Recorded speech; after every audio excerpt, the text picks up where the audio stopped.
National Weather Service in Cleveland has issued a severe thunderstorm warning for northeastern Huron County in north-central Ohio, Erie County in north-central Ohio, until 7:30 p.m. Eastern Daylight Time.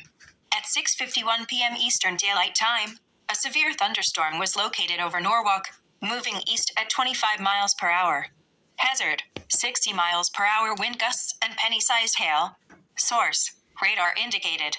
Impact: expect damage to trees and power lines. Locations impacted include Norwalk, Milan, Northern Milan, Wakeman, Monroeville, Berlin Heights, and Birmingham. For your protection, move to an interior room on the lowest floor of a building.